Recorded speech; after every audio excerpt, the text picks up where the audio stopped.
આવતીકાલે 1 ફેબ્રુઆરીએ કેન્દ્રીય નાણામંત્રી નિર્મલા સીતારમણ બજેટ રજૂ કરશે.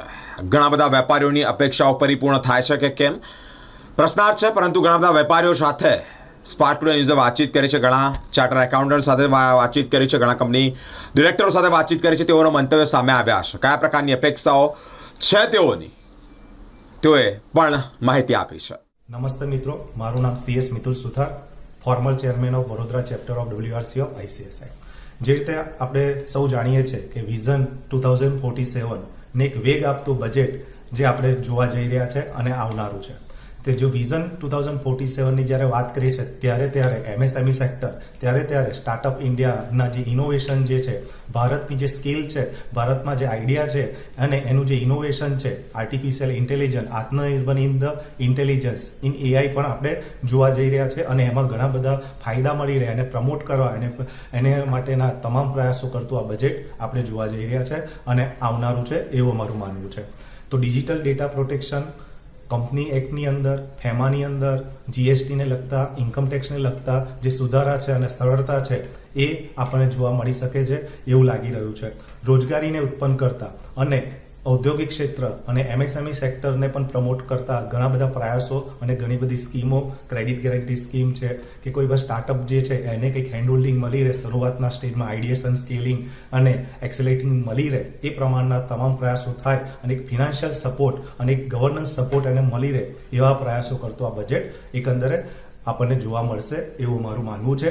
અને એઝ અ કંપની સેક્રેટરી જો વાત કરું તો અમારી ભૂમિકા એવી હોય છે કે ગવર્નન્સ સ્ટ્રક્ચર, ગવર્નન્સ પ્રોફેશનલ અને યોગ્ય કાનૂની સલાહ સૂચનો અમે આપતા હોઈએ છીએ. રોકાણકારોનો વિશ્વાસ મજબૂત થાય એવા અમારા જે કામ હોય છે અને વિઝન 2047 ને ગવર્નન્સ સ્ટ્રક્ચર તરીકે ગવર્નન્સ એરિયામાં પણ, કોર્પોરેટ ગવર્નન્સ એરિયામાં પણ અમારી એક ભૂમિકા રહેલી હોય છે અને અમે from the startup to IPO સુધીના અમારા જે કામ છે એની અંદર સરળતાથી અમે કામ કરી શકીએ એવા વિવિધ એરિયામાં સર્વાંગી વિકાસ થતું બજેટ અમને જોવા મળશે એવું લાગી રહ્યું છે. એવી તમામ MSME સેક્ટર અને મધ્યમ વર્ગના જે છે સ્ટાન્ડર્ડ ડિડક્શન વધી શકે એ તમામ લોકોને એવી આશા અને આકાંક્ષાઓ વાળું બજેટ આવશે એવી આશા છે. નમસ્તે. નમસ્કાર, હું Krunal Brahmbhatt, FRC member Vadodara zone.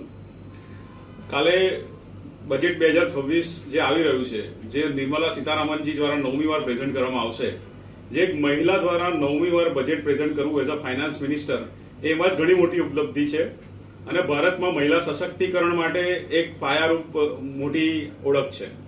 હવે જેમ આપણે કહીએ છીએ કે ભારત 2047માં વિશ્વમાં ઇકોનોમીમાં શિખર સર કરશે, એની સામે જોઈએ અત્યારે ઘણી આશા અપેક્ષા છે, કારણ કે ભારતમાં 65% યુવાધન 35 વર્ષથી નીચેનું છે.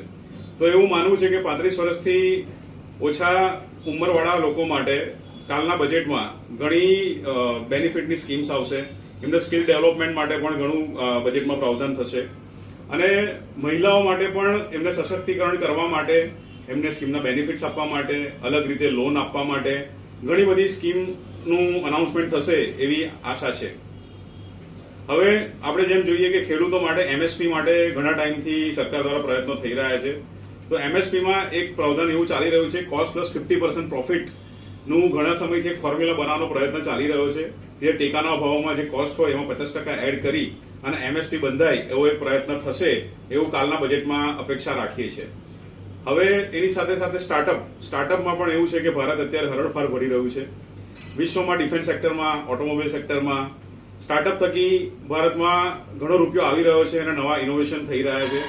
તો એવું વિચારીએ છીએ કે ઇનોવેશન થકી નવી સ્કિલ ડેવલપમેન્ટ માટે ભારતમાં ઘણું નવું ફંડ ઇન્ટ્રોડ્યુસ થશે. જેમ જોઈએ કે EU જે ટ્રેડ ડીલ થઈ એમાં 200 કરોડ લોકોને EU ટ્રેડ ડીલનો બેનિફિટ થયો છે. ભારતના 160 કરોડ લોકો અને EUના 40 કરોડ લોકો. હવે જે ભારતની લિબરલાઇઝેશન જે નીતિ છે એ ખુલ્લી પડી છે અને હવે કોઈ પણ ડેવલપ કન્ટ્રી સામે ભારત નહીં ઝૂકે એ પ્રૂવ થયું છે. હવે એ બધી વસ્તુઓ ધ્યાનમાં લઈ આપણું આર્થિક તંત્ર ઘણું ધબકતું થયું છે અને મારું માનવું છે 2047 સુધી આપણે અત્યારે ચોથા નંબર પર તો પહોંચી ગયા છે અને બહુ જ જલ્દી નંબર 1 પહોંચવા તરફ પ્રયાણ કરી રહ્યા છે. એમાં ભારત દેશના અર્થતંત્રનો, આપણી લીડરશિપનો ઘણો મોટો ફાળો છે અને એમાં આપણે સૌ સાથે જોડાઈએ. નમસ્કાર, મારું નામ CMA મિહિર વ્યાસ છે. હું chairman of western India regional council ICMAનો છું અને કાલે નિર્મલા સીતારામન મેડમ બજેટ રજૂ કરી રહ્યા છે. તેનાથી મધ્યમ વર્ગને ઘણી બધી આશાઓ છે લાસ્ટ યર એમને મધ્યમ વર્ગને ઘણા બધા બેનિફિટ આપ્યા હતા. એમાં આ વખતે બી વધારો થાય એવી અપેક્ષા છે. જે લિમિટ 12 લાખ સુધી કરી છે ન્યૂ રીતિંગમાં, એ 15 લાખ સુધી થાય એવી આશા છે. મધ્યમ વર્ગની ઇન્કમ ડે બાય ડે વધી રહી છે, એની સામે ખર્ચાઓ બી ઘણા વધી રહ્યા છે. તો આ લિમિટ વધે એવી અમારી સ્ટ્રોંગ અપેક્ષાઓ છે. બીજું, જે સ્ટાન્ડર્ડ ડિડક્શન છે એમાં બી વધારો લાવવાની જરૂર છે. ઘણા વર્ષોથી સ્ટાન્ડર્ડ ડિડક્શન સેમનું સેમ જ રહ્યું છે. જેમ કે આપણા પેન્શન છે, જે રિટાયર્ડ છે, એ લોકોની જે ફિક્સ ઇન્કમ આવે છે એ સ્ટાન્ડર્ડ ડિડક્શન વધે તો એ લોકોને ઘણા બેનિફિટ થઈ શકે એમ છે. ઇન્ડસ્ટ્રી માટે બી ઘણી બધી આશાઓ છે ઇન્ડસ્ટ્રીને આના બજેટમાં. જેમ કે PLI સ્કીમ છે, ફાર્માસ્યુટિકલ ઓટોમોબાઈલમાં PLI સ્કીમ રજૂ કરી છે, એટલે બીજી ઇન્ડસ્ટ્રીમાં બી PLI સ્કીમ રજૂ થવાની અપેક્ષાઓ છે. તથા કેપિટલ બજેટ બી આ વખતે ઘણો વધારો થઈ શકે છે.